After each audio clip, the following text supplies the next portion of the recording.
All right, guys. So this is going to be the lecture for Chapter 3, Section 2. This one's on allocating resources. I will get into that in a little bit, but first I want you guys to go ahead and get started with this warm up. One, I want you guys to explain the role of the consumer, which is you, within the free enterprise system. And two, I want you guys to compare and contrast involvement in the economies of America and Mexico. Okay? So how are they similar and how are they different? Okay.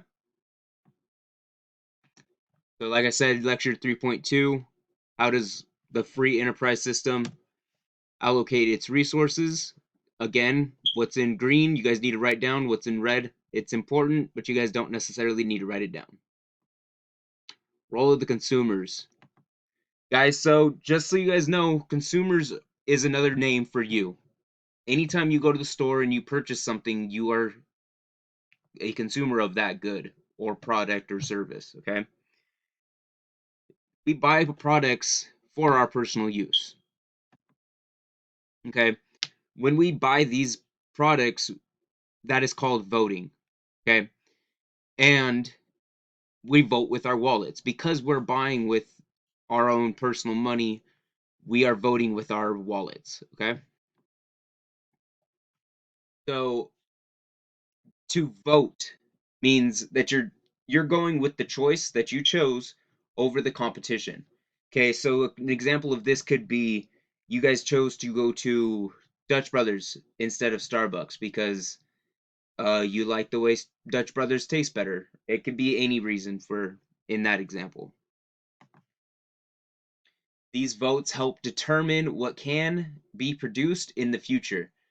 So, kind of like how I was talking about in earlier lectures, these businesses know that everything that they do is based off of the consumer.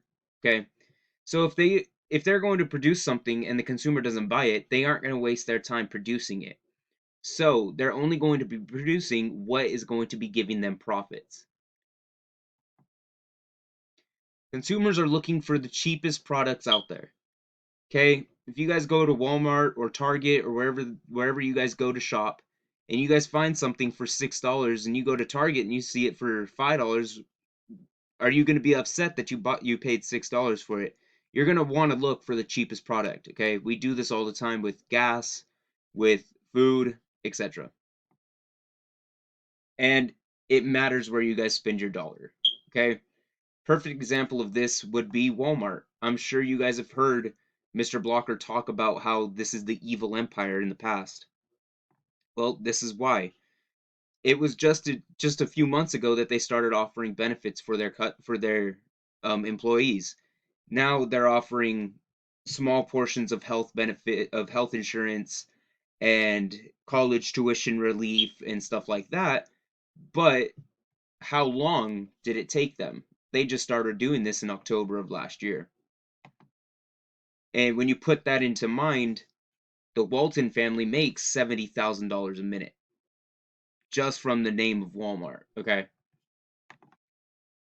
Role of the producers. So now the producers is somebody who's making it, the owner of that company. Okay. They are producing that good for you guys to buy. Producers naturally seek profits. Okay. Same thing goes with us.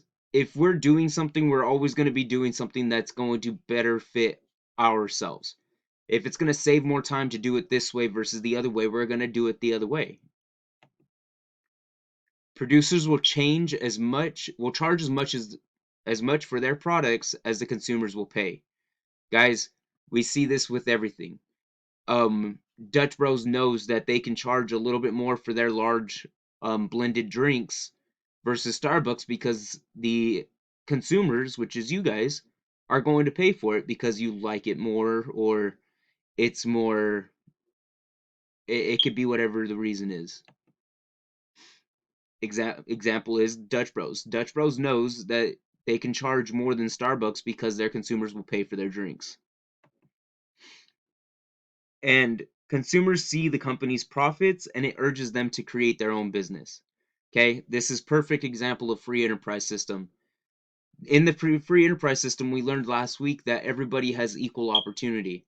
And that is saying that they have the opportunity to get into business for themselves.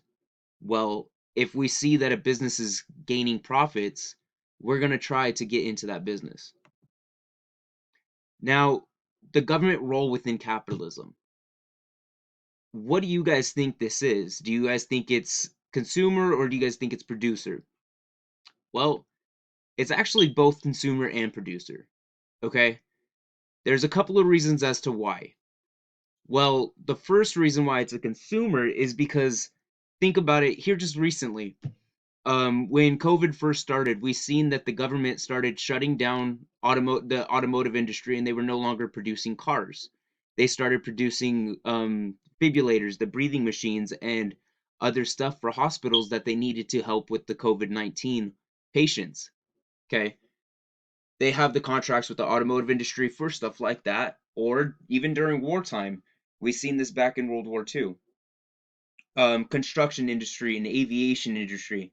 Guys, Boeing made Air Force One. And they're producers because they're producing goods for us. We are driving on roads that they are building. We are working in infrastructure. We're studying right now in an infrastructure. You guys are in school. This is a government building.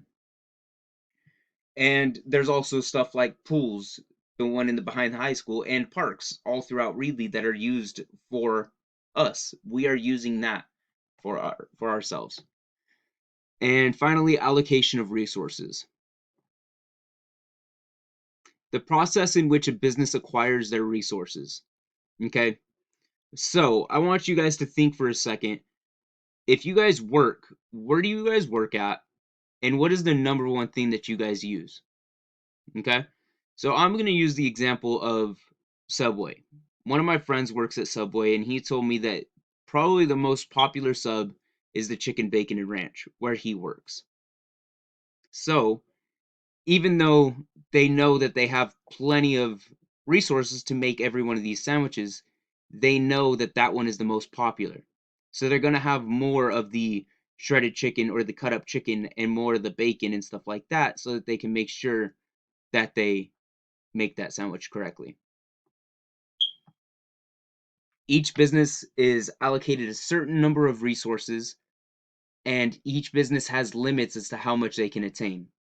Okay, this is important because remember back to chapter 1, every resource is scarce, remember? So if there was no limits, we could easily run out. And this helps with the distribution of these resources. Now, guys, this is just an example. Starbucks would obviously be ordering much more than 60 cups, but I wanted to use a small number that way I didn't run the risk of confusing anybody. So if Reedley Starbucks needs 60 cups, they will order it from the corporate office. At that time, the 60 cups will be looked over, made sure that they actually do need that number of cups, and then the corporate office will then deliver it to the Reedley Starbucks if they need it. Allocation of resources again. So, guys, for this, I want you guys to take a picture and just remember this, okay? Rather you guys take a picture and write it down in your notes for later, I want you guys to just remember this for later, okay? It's important to know the area that it's going, okay? And it's obviously going to be starting off at the identify. We need to know what we need to get, right? Then we need to know how much we're going to get. Then we need to go know how we're going to get it, okay? And then finally, we're going to be calculating how much it's going to cost to make sure that we get the resources that we need. And then finally, we're monitoring those resources. Okay? By monitoring the resources, we know when we're about to run low. So, guys, I want you guys to do an example real quick. So pause this video, read through this, and think about it for a second. In the early 2000s, there was a major trend in low carbs and high protein diets. Consumers began to fall in line with this dietary trend and began purchasing foods that aligned with this diet. What is this an example of? I want you guys to think back in your notes before you guys come up with the answer. If you guys answered fad, trend, and voting, you guys are right. So, like I said right here, it's a dietary trend, okay? But it's also voting because the companies realized that they can make money by doing this, and they decided to continue doing that. And finally, how does free enterprise allocate its resources? Well, first, the business will look at the votes from consumers and use data from their purchases and allocate the resources that they sell the most. And since all businesses naturally seek profits, they are not going to allocate resources for products that they do not sell. Okay.